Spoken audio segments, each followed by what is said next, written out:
Guys, thank you so much for joining us and taking some time of your busy schedule. It means a lot to us. My name is Marcos Mora with Amada Senior Care. And actually, there's more people joining right now. So thank you guys for being on. We want to take a little bit of time to explain to you what Amada Senior Care is all about. For so many of you, you probably have heard of us for a long time because we, quite frankly, have been recruiting you for a long time. You've gotten in-mail messages from us, or emails. So thank you, by the way, for putting up with us. It just means a lot to us to recruit the right people for this business. And so you may have heard of us for a long time, or this might be completely new. This may be the first time you're learning about Amada Senior Care. And so we wanted to give you a little bit about the company. How did it start? And even more importantly, what is the opportunity for you today? A lot of our franchise partners come from medical device and pharmaceutical sales. Folks that had amazing careers at Merck, Pfizer, Abbott, Stryker, Medtronic, J&J, companies like that. And you'll understand as we go through how we started the company, why that is. But we wanted to spend some time with you telling you what is the opportunity today if you're looking to leave corporate America or leave the job that you're at. If you've always contemplated that, what could be your opportunity with Amada Senior Care? We'll cover that with you. And also open it up for questions. And it'll be kind of interesting because we've never done this live on LinkedIn. And so we'll find out how to get your questions over to us. We have Rafael on the other end of the line here who will be able to give us those questions. So we do want to open it up for you as much as we can to be able to get those. So my name is Marcos, and then let me have these two gentlemen do a quick introduction, starting with Chad. All right, perfect. My name is Chad Fotheringham. I am the president of Amada Senior Care, and Tafa and I started the company about 16 years ago. Well, we rebranded what he had been currently doing. Tafa and I met each other in college, played football together, and I went and worked in the pharmaceutical industry for about 13 years while he started his own business. And we got together 13 years after we had known each other in college, and that's where Amada came to fruition. So that's a quick introduction. Tafa. Yep. Hey, thanks for joining us today, everyone. My name is Tafa Jefferson, CEO of Amada Senior Care. And my story goes back a little bit further than 16 years ago. I first was introduced to the business because my mother was a caregiver. And so I had that influence with her being in the home, caring for seniors. My father was an entrepreneur. So, after going to school, and as Chad had mentioned, we met in college. We both played football together, and Chad was my quarterback. But the long and the short of it is we studied business together. And when I graduated from business school, had a quick cup of coffee in the NFL, saved up some money. And my mom had made the suggestion to start a home care company. And that was back in 1997. So I kind of cut my teeth in 1997, grew the business for 8 to 10 years, and then wanted to rebrand the company with Chad, convinced him to jump on board. And at that time, he was in pharmaceutics. He was a national account manager for, I believe, Pfizer. He had done quite well. And that's how we started. I mean, we can get into the nuts and bolts of who we are and what we do, but that was basically the genesis of what we now have here at Amada Senior Care. So, and I'll kind of jump in. I would say that what attracted me so much to joining Tafa was not just the fact that he'd had a lot of success already doing what he'd done. That was probably the number one thing. But number two, it was, I felt like there was a really natural synergy that went from what I had done in pharmaceutical sales, working within the healthcare industry and calling on hospitals and doctors in the past. And even in my role as a national account manager, I kind of learned a lot of things that transferred right over to what I thought would lead to success in this business. We are considered a non-medical company, but we live within the medical infrastructure of our country. We do a lot of business with hospitals, skilled nursing facilities, home health companies, hospice companies.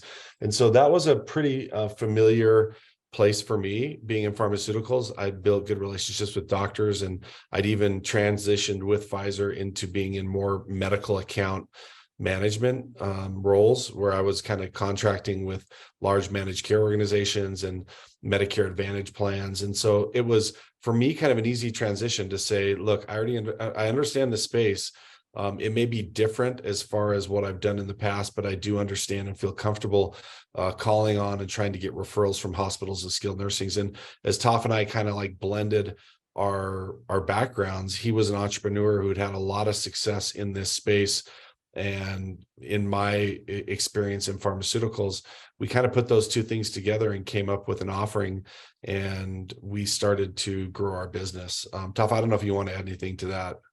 No, Chad, I mean, it's exactly, what you said. I mean, taking your knowledge base from corporate America and specifically within the pharmaceutical sales role, accessing hospitals, being able to talk confidently with healthcare professionals like your physicians that you deal with on a regular basis, your social workers, case managers, and just in generally, the office management, it really sets you up to be successful. And then once I saw that, because we started in, 2007, somewhere in 2007. I mean, I knew from 2007 to about 2009, this was just going to go gangbusters, because what I was able to do in establishing my brand in Orange County, where I live in Southern California, it was just roll your sleeves up and let's just blitz the hospital, right? That was my mentality. And, I did really well, but once you came in, you layered over, CEU programs. We were able to very clearly articulate our value add to all stakeholders, because for me, I was primarily focusing on the consumer, the middle-aged daughter managing, mom's healthcare affairs from a different state. Usually that's our clientele base. I was focusing more on the consumer and the referral point. And when you came over and we took a more of a corporate view, taking a look at the entities and how the entities can work with us, that's what really set us on fire, and we really grew the business. And and that gave me the confidence to want to take the next step with you in this new iteration of what we've been building for the last several years, is the franchise model, where we can teach other healthcare professionals how to be successful. We give them all the tools, all the training, all the support. And it's been great. So yeah, which is now, Tafa, if you can believe it, 10 years ago. We started that 10 years ago. We're in our 11th year. And I'll just take a quick step back. I mean, it's interesting. I want to kind of share with everyone how I really, really got into this. I mean, Tafa and I were obviously friends. We had reconnected after being kind of out of touch for a little bit. And we went to lunch. And after lunch, he said, hey, I'm going to take you back to your office. At the time, I was working with Pfizer, and I was in this more office-based role where I was a national account manager. And he's like, I'll take you back to your office, but we got to go visit one of my clients. And he had a client who was on hospice. And I was almost like a little uncomfortable. Like, are we supposed to go in there? Like, if this guy's on hospice, I had a picture of a guy with tubes in him and like he couldn't breathe. And that's what I'd pictured very, very mistakenly what hospice was. And we walked into this guy's house and he was talking to us, and like he was talking like we're all talking right now. And it was a very deeply connective conversation, because obviously he did have a terminal illness that he had a certain period of time that he was expected to live, but that didn't change the fact that he had this deep desire to connect and to share stories. And so we sat around and talked, and I was deeply, deeply affected. And when I left, I told Tafa, you're very fortunate to do what you do and to make a difference in these people's lives. At my point, at that point in my career, I've been in the pharmaceutical industry for 13 years and I'd progressed up the corporate ladder and I'd done well, but I didn't have that type of what's the word I'm looking for? I didn't feel like what I did made that level of difference in people's lives. And so I think Tafa could see that. He dropped me off at my office, and a week later he called me again and said, let's go to lunch again. And I was like, all right, hey, Tafa always knows good lunch spots. He always leads me the right way. And so we went to lunch, and he's like, why don't you think about, join me? I'm rebranding my company. We're moving more from a registry model over to an employment model. I've really kind of worked out all the kinks, and I know where the pitfalls are in this business. I know how to get business. I know you have a background in sales, and I think together we can do really well. And so I went home and I told my wife, and I'd always talked to my wife about being an entrepreneur. And I was like, Tafa is crazy. He thinks I should just quit my job and come work with, and we should start this company. And she's like, well, I think he's right. I think you should do it. And you either need to do it or you need to stop talking about being an entrepreneur, because you always say, if I was an entrepreneur, I could do this, or I should be doing this, or I don't need to be met. I'd always kind of looked at the limitations of the companies I'd worked in and said, well, if we did this, or if we didn't have the political, structure that we did, we should do that. And so she said, look, either. Did Nicole really do that right away? Like when you said it, the minute I said it to her, the minute I said it to her, I said, and at the time we had 4 kids and we lived a comfortable life. And my wife, you have to kind of know my wife. Like she doesn't mince words. And I think she was looking at that as the opportunity to say, yeah, go do it. Like either do it or stop talking about it. And so I thought about it for another week and we made the decision, and it was obviously now in retrospect one of the best things I've done. But I think I'm a little more cautious, and to me, having Tafa as a business partner that had been doing this for 10 years already was kind of like me joining a franchise system. I don't think I would have done it if I didn't have a partner who knew what was going on and didn't have certain processes. And so, Tafa and I, we kind of hit the ground running, and between what he had learned as an entrepreneur and what he had learned in this space as far as calling on hospitals and skilled nursings and who we needed to call on to get business and how to hire caregivers and what those processes look like and how to run our scheduling and how to run our billing and our payroll. I mean, a lot of those things were blind spots for me. I knew how to sell and that's it. I mean, I was a sales guy and an account manager. And so I felt like our two backgrounds like just really synergized, like his understanding and also his mindset of just purely being an entrepreneur, and my mindset and my background of being more of an employee of a large Fortune 100 company. Pfizer is a very, very large company, and I got a lot of great training, and that training just really helped me and Tafa to blend his entrepreneurial and my corporate sales strategy mindset. And we just went and lit the world on fire and did really well and had a great, was it hard? Yeah. For me, it was a little difficult taking a step back from, being a national account manager. And all of a sudden I'm picking up bagels and donuts and taking them into social workers' offices again and building relationships from the ground up. That was, I'll be honest, from an ego perspective, that's a little bit of a step back, but every day when we would get new clients and I would go meet with those clients, or when we would hire caregivers and we would talk to those caregivers in person. And Tafa had such a different approach to caregivers because of his mom and what he'd seen of how companies treat caregivers. And so every time we had a caregiver that would come in the office, Tafa would get out of his office. He would go talk to that caregiver. How are you doing? How's your case going? And so I think that, to be honest with you, that's one of our competitive advantages is in this very tight labor market. I have learned to treat caregivers differently. And we as a company have a value system that is very caregiver centric. But at the same time, when it comes to sales, no one knows how to sell our services better and to build relationships. And no one can give tools to our franchise partners as well as we have. We've built a sales system, and that's why we focus on looking after people like you who come from the pharmaceutical or med device industry that have sold, because if it's very easy for us to teach a salesperson the operational side of the business, that's what Tafa did to me. It's a lot harder to teach an operational focused person how to sell. Mm-hmm. And so we just have built this sales strategy where we give you the sales and we'll teach you and we'll give you technology and we'll give you processes and systems to help you manage the operational side of the business. So Tafa, do you want to add anything to that? And let me just back up before you jump in. A few people have joined us since we started. For those of you who may not know, we're Amada Senior Care. I'm here with the two guys that started Amada Senior Care back in 2008, in 2007, 2008 here in Orange County. And also to put a placeholder on this, we are a home care company, meaning that we send non-medical caregivers to seniors' homes.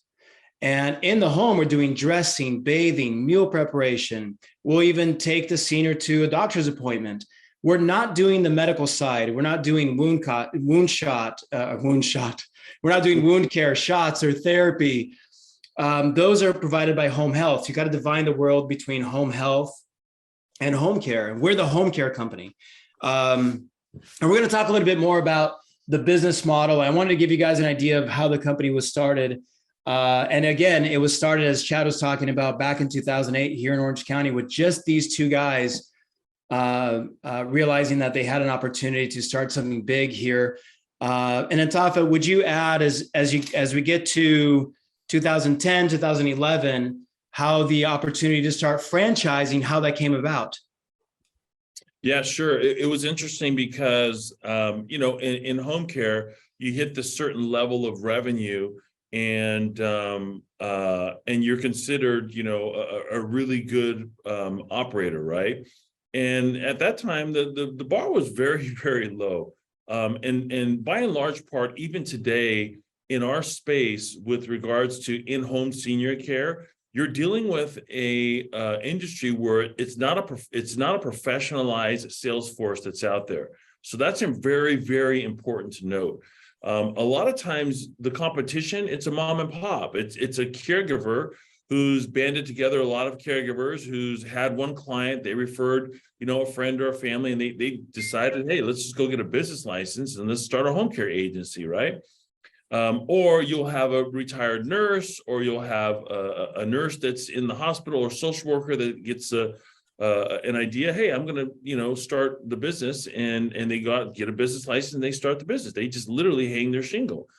That's what makes up, by and large part, the vast majority of this sector. It's non-sales, non-professionally sales trained individuals. And that's where, when we come in, we're building a sales force, but we're equipping the sales force to own their zip codes and to own their own business, right? And we're giving them an opportunity to compete in this environment, which is a highly competitive environment because there's a lot of competition. There's just not a lot of good competition. So, I just wanted to point that out. But yeah, but for the most part, when we're able to grow the business, you have to, and Chad touched on it, our business is caregiver centric, and everybody knows what it's like to be an employee, right? Everybody's been through that. And certainly I've been an employee for many, many years, but I've always, when I grew up, my mother was a caregiver and she worked really hard. And that's how I was introduced to this industry. She worked really hard as a caregiver to work her way into the office. And even today, we're so proud of the fact that we bring people in to help to develop them and promote them from within. My mother worked as a caregiver. She was able to get a role as an administrative receptionist, right? If someone called off. And my mom was one of those reliable caregivers. She'd take an assignment. We live here in Orange County. She'd drive to Riverside. She'd drive to LA County. She'd drive to Rancho Cucamonga if the company needed her to go. That was the type of person and worker my mother was. So when someone called in sick, she decided to come in and answer the phones. They said, hey, Soleil, come answer the phones.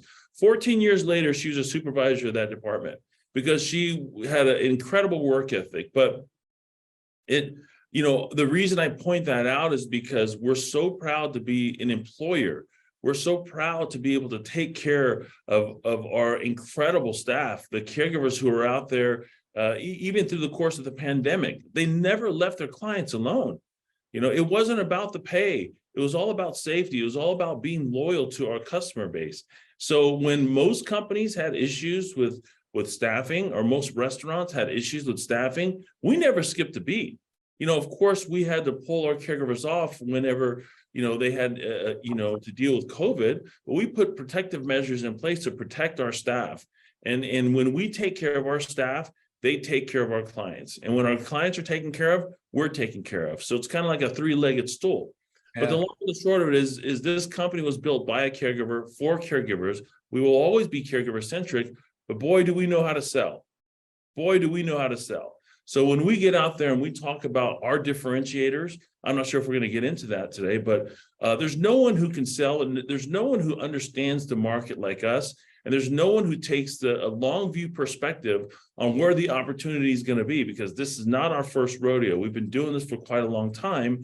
And I think that where the market is going, as we look at the trends and the shifts that's happening, even within regards to reimbursement and Medicare, it's starting to happen all over the place. I mean, a lot of the pharmaceutical companies, because of reimbursement, because of overregulation, there's a lot of things that are changing the way in which you guys, conduct your work. Reimbursement, the healthcare population exploding, all of this has consequences and it all rolls downhill. But the beautiful thing about our particular business is it's private pay. It's the consumer pays for our service. So I'm not sure if you want to get into that, Marcos, and where the opportunity lies with sales professionals such as pharmaceutical representatives and device med sales, but there's a huge opportunity there. Absolutely. And by the way, for those of you guys who are here with us, you're welcome to ask any questions you may have, and we can see your comments there on LinkedIn. So please ask any questions you may have. We're happy to answer any of those. So please ask your questions there. So Tafa, would you talk about, you guys grew here in Orange County. You're just a one operation here in Orange County. And what led you guys to start the franchise? And by the way, guys, today we have about 160 locations throughout the country. We grossed 165 million last year in gross revenues as an organization throughout the United States. But back in 2011, it was just the Tafa and Chad show here in Orange County. But you guys had grown tremendously like a rocket. And also through 2008, which was a difficult year for a lot of entrepreneurs, you guys just blew through that, did amazing. So what led to the franchise venture back in 2011, 2012?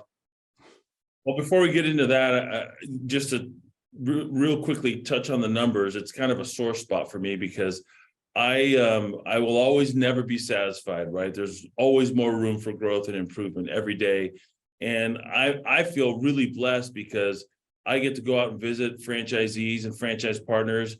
And there's nothing like kicking in a door and marketing in a new market, man. I tell you, it's a lot of fun. But even though we've had a certain amount of success over the years, I try not to focus on that. I try to always kind of keep my head down and push forward. But I think that there's an opportunity. There's a huge opportunity. And this is what we saw in 2011 and 2012 when Chad introduced our third business partner. And his name is Jared Turner. This gentleman came to us one day, and I was a little perplexed because I left the meeting. We had a lunch meeting. And he says, "Oh, you guys are doing great, but you know what? Let me tell you, you're going about it the wrong way." And I said, "Well, what do you mean?" He's like, "Yeah, you guys are growing." He's like, "You're killing yourself. You need to figure out a way to expand your business and expand your mindset and really think big." And at the time, Jared was a master franchisor. So he's been in the franchising space for quite some time. He says, what you need to do is you need to find people who have the same skill set as you do and who are just as motivated, if not more motivated than you. It's like, that's where the magic is, right? And that's where you can capitalize. And that's how you can really grow the brand. Because from what I hear, he's like, you guys are doing really well. But he's like, yeah, you guys do well here in Orange County, but how well do you really want to do? And, we have, aspirations to make this a home, a home-based business that everybody can participate in first and foremost, but a recognized brand throughout the country. So the long and the short of it is he tells us about all the things that we're doing wrong. And, at this particular point in time, we were like in the top 1% of home care agencies across the country. And I'm like, well, gosh, how, like that set me back a little bit. But he was so right, because it caused me to get outside of my comfort zone and expand the way we think about growing business. And if we really are truly trying to make a difference in our community, we need to find like-minded individuals just like us to invest in their community, right? And so as he brought that to us, and he taught us the franchising, business model, it made sense. And that's, when we decided to pull the trigger and move forward. And I'll let you pick up from there, Chad. Yeah, well, it's kind of interesting because right after we met Jared and he had introduced this concept, we had and we hadn't really fully bought onto the franchise concept. I mean, we'd heard about it, but really our goal was like, let's just keep on growing, let's keep on expanding ourselves. And then I had one of my counterparts from Pfizer contact me, and his name was Rob Christensen, and he called me and said, "Hey, I'm looking at buying a franchise in your space, and will you get on some calls with me and listen to the different franchises and tell me which one I should do?" And I was like, "Yeah, no problem." So I listened to 3 or 4 different calls with different companies. And at the end of them, I said, "I don't think you should work with any of those companies. I just don't think they have the understanding." At that point, we had been in business. I'd been in business for about 6 or 7 years with Tafa. And Tafa at that point had been in business for about 16, 17 years.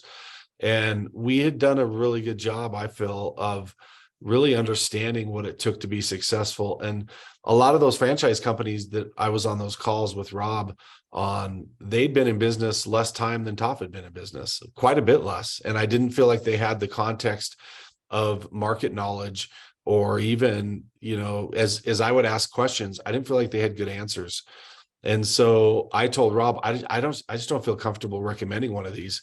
And so like 2 days later, he lived in Washington at the time. And 2 days later, he showed up in my office in Orange County, and he started wandering around the office, and he started grabbing brochures. And then Tafa's like, "What's going on? Who is this guy?" And he's like, after 2 days, he's like, I want to franchise your business. I like what you guys are doing. I like the branding you have. I like your sales strategy. It fits in line with what I know. And Tafa was like, "Look, we have to have like all this franchise stuff set up. We don't have anything set up." So we went back to Jared. Luckily, Jared and I went to the same church, and we met together, and we said, "Okay, let's, we've already got our first franchisee. Let's start, and let's build something very quickly." And that's when Marcos and Jared, Marcos is actually part of Jared's original team, and he came over, and we really quickly built out. Luckily for us, we had a lot of the back end infrastructure. The one thing we didn't have is, how to sell a franchise. We didn't have our franchise disclosure document. We didn't have our franchise agreement, but we put that all together very quickly with Marcos and Jared's help.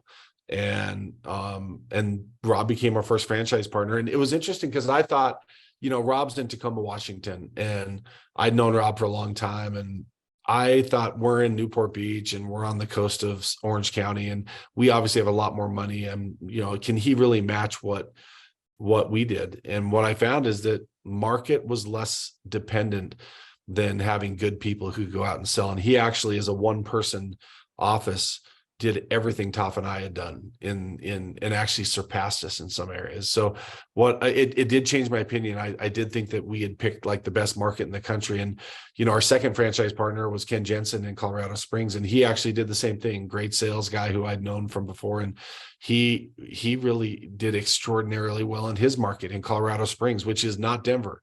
And so what I found at that point is, if we find the right people who can sell, and I'll add one thing, that can sell, but that also have the right values and who are doing this for the right reason. What I've found is success in this market comes from those who really have a heart to do this business. If you're getting into this business just from a pure monetary standpoint, is there an ability to gain and to make a lot of money? Yes. But if that's what you get into it for, you won't be successful.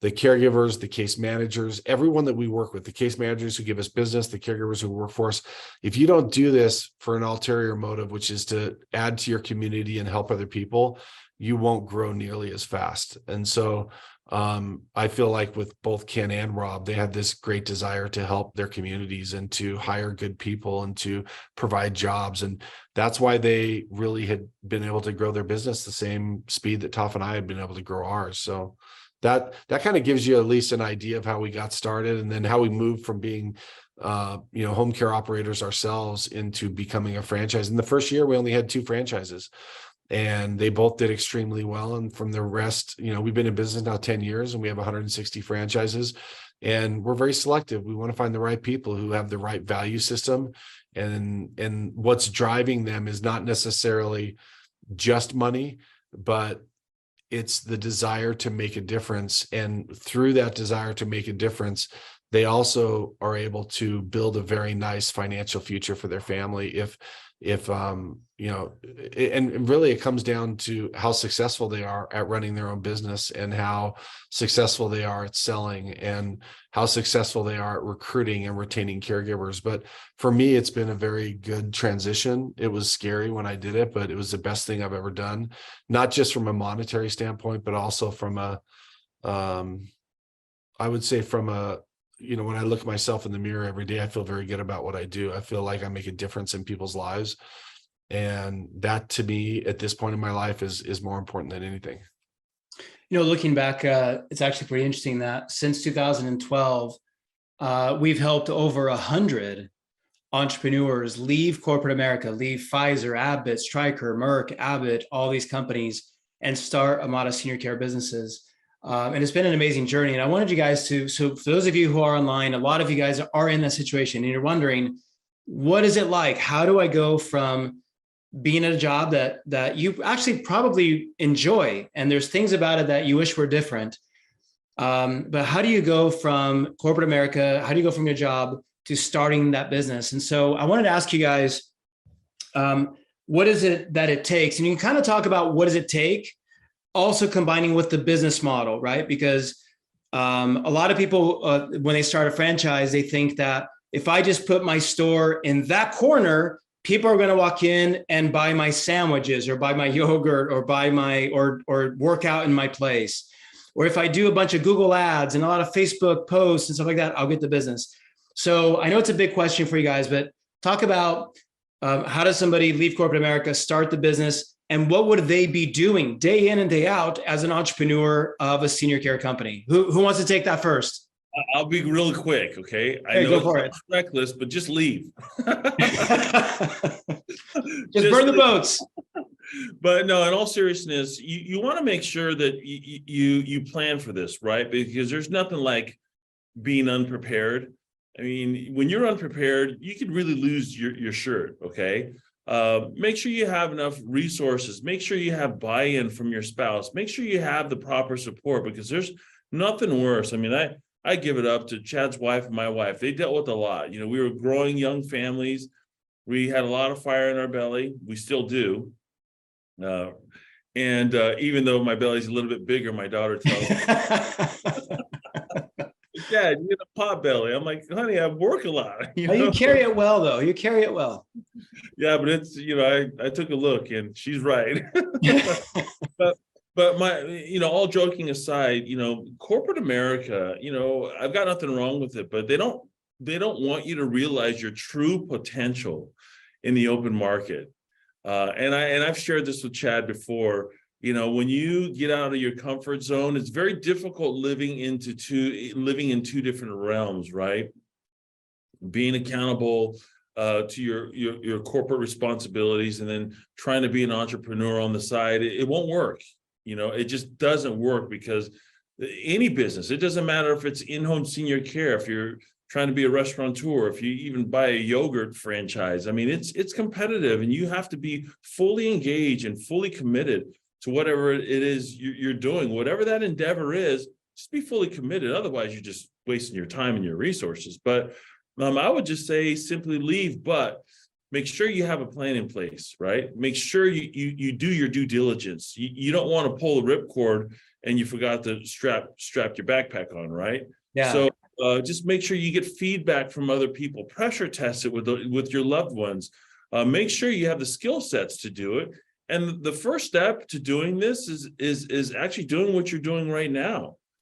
Just jump on it. There's no harm, there's no foul, but by just exploring an opportunity, right?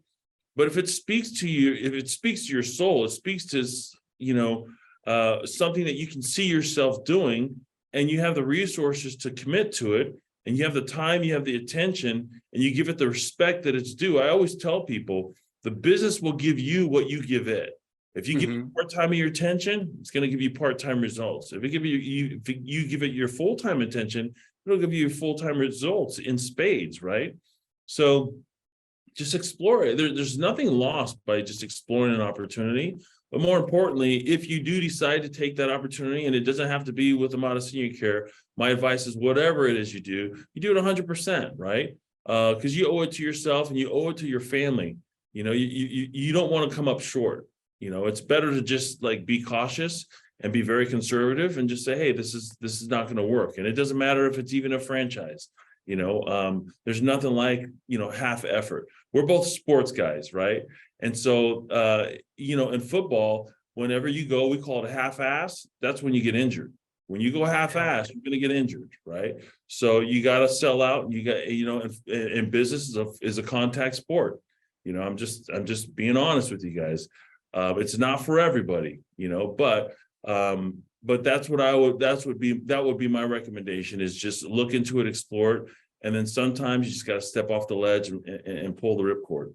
And that's what we do in our discovery process, guys. If you're going through this with us, if this is the first call you've done with us, we walk you through this process. And in no time are we here to pressure you or to convince you. It really is a process to help you come to the point where you and your family believe that this is the right opportunity for you or not. We even, we don't invite you. We ask you to please call our current franchise partners. I don't think anyone has ever joined our company and paid the franchise fee and became a franchisee without speaking to at least a few of our current franchise partners, because we insist on that. So as you start the business, and Chad, I wanted you to weigh in on this. And in our documents, you see that our franchise partners go out, and for example, we have Kevin and Logan Outerbridge in Passaic County, New Jersey, who in their first year of business did 1.7 million in gross revenues. And we report that in our franchise disclosure document. You have Pete Light in Maine, who booked 2.4 million in his first year of business. And then, quite frankly, we have some folks that you look in our franchise disclosure document who in their first year booked $28,000.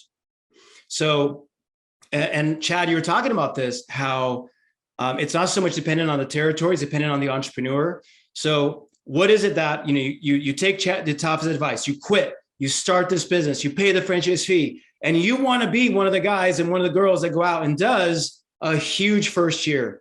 What does it take? What are you doing in that first year? Who are you calling on? What does it look like?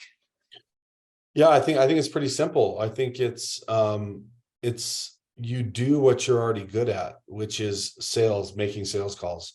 And people always ask me, as they're coming through the development process, they say, what is the difference between those who do really well, like the two you mentioned, and those who don't do very well?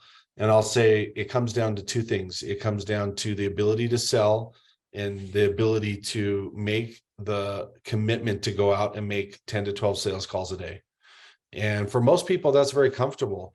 But for some people, it's easy to get caught up and say, oh, I'm so busy in the office. I've got to worry about payroll and billing and all these other things.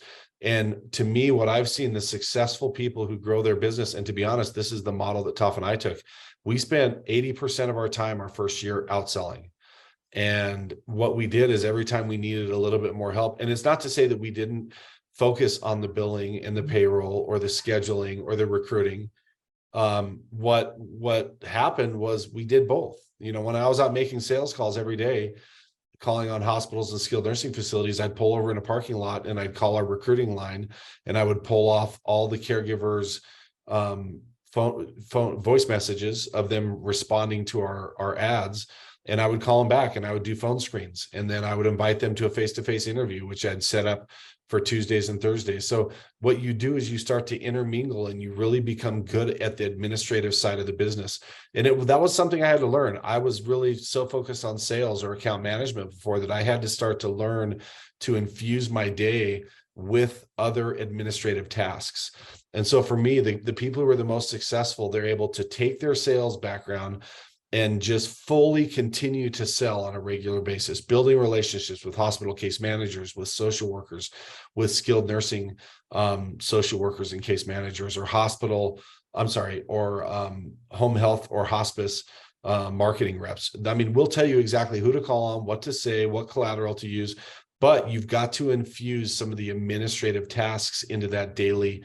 And what I see, the people who get in trouble and who don't do very well are either not leaving their job and they're trying to do this part-time, which ends up being like 5 hours a week, which you can't do, or they get too caught in one role and a lot of times the role that impedes you from being good and growing is if you spend 90% of your time in your office, which some people do. And I'll be honest, it's hard when you've been a salesperson, you've been very successful and you've had relationships that have been developed over 10 years and you're on the really great feeling side of that relationship development. When you got to start all over and you go to a case manager's office for the first time and she throws you out, that doesn't feel very good. And so it's easier to just go say, I'm going to go spend time in my office. I got to go recruit. I got to go worry about billing. But what I've seen and what happened with me and Tafa is if you will understand your role is to develop relationships, it's a marathon. You've got 26 miles you have to run with every referral source that we're going to turn you on to.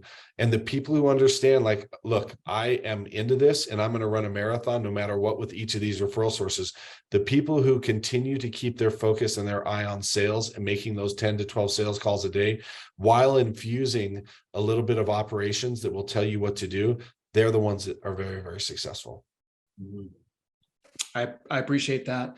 And by the way, folks, for those of you who are on, please, if you have any questions, anything you want to ask, type it into the question box, the comment box of LinkedIn. We can see it live, I believe. So any questions you may have, they're right there. Tafa, if you could weigh in a little bit on as you see folks get into this business, what do you think is the hardest thing for somebody who's had it? Because you saw Chad, right, going from Pfizer and the tremendous amount of knowledge he had in sales and structure and all that, but coming in as an entrepreneur, what do you think will be the hardest thing for folks like Chad, who have spent 20, 30 years at Merck, Pfizer, Abbott, Stryker, Medtronic, transitioning to becoming an entrepreneur? I think one of the things that was really good about what Chad was able to do is compartmentalize. And I see this happen with a lot of our franchise partners. It's cool. We have two new franchisees. One's from Orlando and another one's from Elgin, Illinois. They're sitting literally 7 feet away from me. They're training right now. And it's so exciting. Both pharmaceutical executives that came over. But one of the things that I'll say, the challenge is discipline. And if you can just be disciplined and trust the process, that's really, really helpful. And what I mean by discipline is understanding where your skill sets are and focusing in on sales call cycle activity, right? And allowing the process to kind of take place as you start building up your confidence and your know-how in the other segments of the business, knowing that we have to be focused on generating this activity. But as I learn this new skill set, I'm only learning it to teach it to someone else so then we can monitor it, right?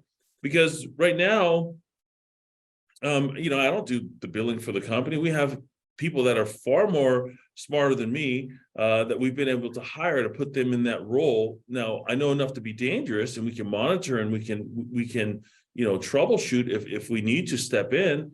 But I would say, the challenge is when you come over and you're thinking, hey, you have your routine set up.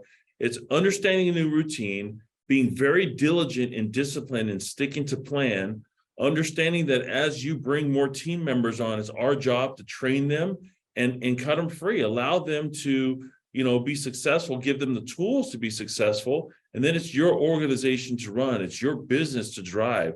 But we provide all the support and all the training behind it. But I would say that that's the one thing that I would say, which can be challenging for some, but for most, that's one of the things we really focus in on. Chad? Can I add to what Tafa said? I feel like because you asked the question and I think Tafa's right. But for me, making the transition from corporate America and moving into owning your own business, the biggest impediment and the biggest thing to overcome is it just like flooded over me. It's fear. It's when you've been in a corporate environment where you've been successful and you get a paycheck every 2 weeks, no matter what you do. And you leave that, there's a lot of angst. And I think you have to completely let that fear drive your activity. Because what I've seen is that fear can do one of two things. It can either propel you to more activity and to drive towards your success, or it can paralyze you and let you say, I don't want to leave my house. You can find 50 other things to do in your office instead of go make sales calls. And what I've found is that the people that, luckily for our system, is we have a lot of people who are very confident and have faith in their sales And I was the same way. I knew that if I kept on calling on people, I would develop the relationships I needed. But there, I'll be honest, there were times I went to Tafa like, look, man, like, is this going to work? Like we were 6 months in, and it was like some of these case managers, I had forgotten how long of a development or a sales cycle that it really was. I was so far removed from sales when I was a national account manager that I had to start all over again. And I would develop relationships. The case managers would like me, and then they would give me a couple small little cases to test me on.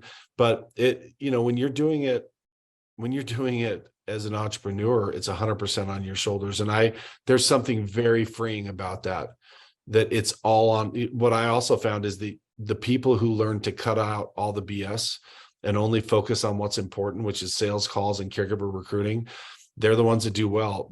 It's easy as a business owner to have people come in your office and try to sell you, and you're like, oh yeah, I've got time. Come talk to me for an hour about what you're trying to sell me. It's like when Tafa and I were in business, we never were in the office. We were out selling. And when people would say, hey, can we come talk to you about selling you insurance? It's like, no, we don't have time for that.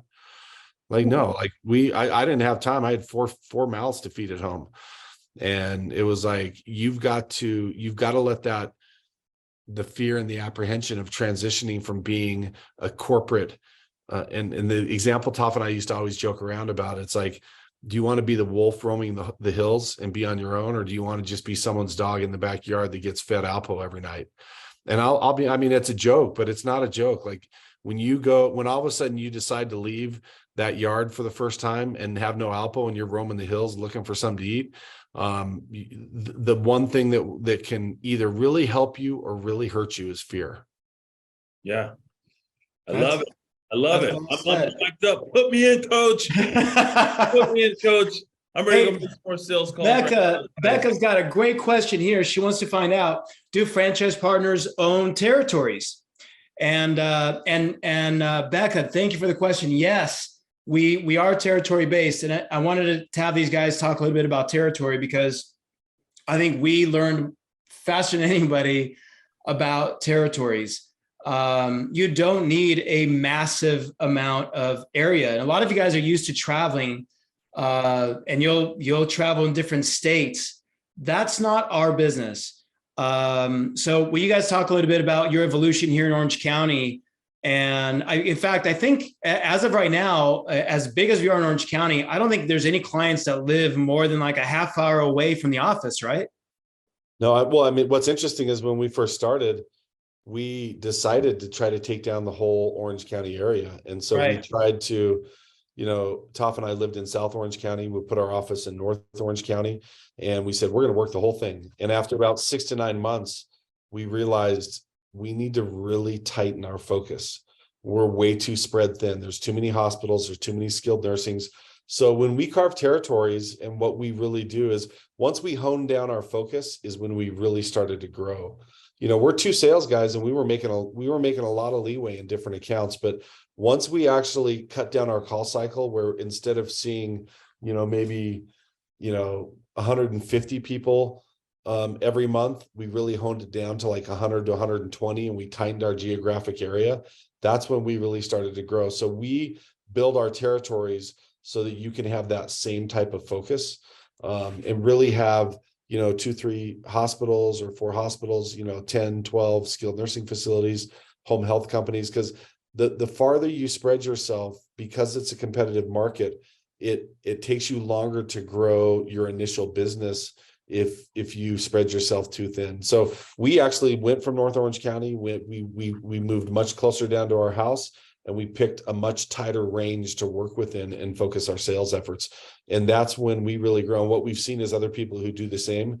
In fact, we've had some people who are adamant, say, I want to buy 2 territories. And we're like, at the very beginning, we didn't know any different. So we let people. And what we found is that those people sometimes really struggled because their focus was so diverted. And so now we've really focus on people buying 1 territory, going in and exploding it, really growing and expanding their influence in that area. And once they do that, then we will talk about a 2nd territory. Yeah. And then another thing you want to take into consideration is it really taps your resources. So for example, if we're here in Orange County and we get a call, because this would happen quite often, we get a call for a client who has part-time needs or maybe even full-time needs in Los Angeles. try to staff it and we'd send staff there. Well, from a cost perspective, it takes more to recruit that caregiver, hire the caregiver, have the caregiver travel out there, or now we're paying a recruiter to go out in Los Angeles and recruit. So it becomes cost prohibitive at a certain point in time. So it makes better sense to just drill down and create some efficiencies within a small, tight area. One county, maybe 5 or 6 or 7 different areas to kind of focus in on, where they has a nice healthy infrastructure, and you have all the elements that would create a successful territory. But yeah, you don't want to drive, make a sales call and then drive to 45 minutes later, then you're just burning gas and you're not being efficient with your time. So what we do is we train to a really tight call center. We do a very thorough and comprehensive assessment, and where we kind of look for all different resources. We do a competitive analysis with all of our folks to ensure that we're in the right billing range, pay range, because it's competitive both for clients and for caregivers too. So we got to remember that. So, but we built some really good territories for our franchise partners, but it's all driven on zip codes and territories. So yes, that is that's accurate. We do sell territories. And we also, Becca, we always talk about the fact that some people say, well, what if I get to the point where I have taken care of everybody? I've reached everybody, right? And it's in my territory. And the thing to remember is that the inventory, meaning everybody who needs care today, is everybody who needs care today. There's going to be millions of people throughout the United States that today on Thursday are going to procure care. Tomorrow it resets. There's a whole new millions of people who need care on Friday and on Saturday. And so the business regenerates every single day that you're in it. Well, and I'll even say this, I think, where do those clients come from? They come from referral sources. Most of our strategies are based on what we call a DTR strategy, direct to referral source. And there are so many referral sources in the territories that we carve. We have you start out on some that are probably a little bit more comfortable for you: hospitals, skilled nursing facilities, home health companies, hospice companies. But there are a lot of expanded strategies that we ask you to take on. So as you grow and as you start to really dominate those referral sources that we start you out on, there are second and third tier strategies. There are elder care attorneys, there's financial planners, there's long-term care insurance agents. We just continue to expand the depth that you're going to dig deep into your territory. So it's when you say, when I have all the clients in my territory, there's so many different layers of strategies that we're going to have you focus on, that every time you think you have really met the extent of the referral sources that we ask you to call on, we're going to add on another layer. As a matter of fact, as long as you two have been here in Orange County, because you guys, I don't know if you've got this from our call here, that there's still an Orange County location that is being run, and Tafa and Chad still run that business with the staff here. But would you say that you have contacted all referral sources in Orange County already? No, not nearly. I mean, there's always new opportunities for business. I mean, just for example, right? We partner with a lot of hospitals, we partner with a lot of skilled nursing facilities, but there are some new entrants to the market that conduct a lot of business in home health, right? And so we've brought on new home health agencies as partners, and that's a whole new vertical of business that they refer hospice clients over to us. They refer clients who need assistance with different types of therapies, physical therapy, all kinds of things. So we've just in the last year, we've probably struck up a relationship with 2 or 3 new home health agencies just in our area. So there's always room for growth and opportunity. Yeah, all right. I'll not comment on that, because I really don't. Tafa really works closely with our team that calls on Orange County. Obviously, I think there's more opportunity, but I'm too far removed from it to answer. Oh, that's good. So guys, listen, we've kept you for an hour. We're going to leave it here with thank you so much for joining us. Thank you for spending time here with us. If you want to learn more about Amada Senior Care, you have an email from us, you have our contact information, please reach out. Again, we're not here to convince you or push you. We would never put pressure. Our goal really is to expose you to the business, help you reach out to our current franchise partners. And eventually you come out here to Orange County and you meet with us. We'll all be here to meet with you. We spend a day with you. And only after you've gone through that due diligence do we then feel comfortable with inviting you to become a franchise partner. So we invite you just to take that journey. And the worst thing that can happen, Chad talked about this earlier, is you go through this process with us, you identify that this is not the right business for you. And which makes us just as happy, because if we can get you closer to what you want to do, what your goal is, then we've achieved our goal. So guys, thank you so much. Thanks for being on. Chad, if you want to just give a goodbye there, and then Tafa, you last. Yeah, I will tell you guys, we really appreciate you guys signing on and spending some time with us today. And I'm a big guy in quotes, so I'll end this session with a quote. The dream is free, the hustle is sold separately. Ooh, I like that. That's good. I don't think I can beat that. I'll just say thank you guys for your time and echo what Tafa said. Thanks for taking your time. And if there's any questions that you have, feel free to reach out to Marcos or any of his team or staff, and we'll be happy to answer any questions you guys may have. Thank you, everybody. Thanks for being with us. See you guys. See ya.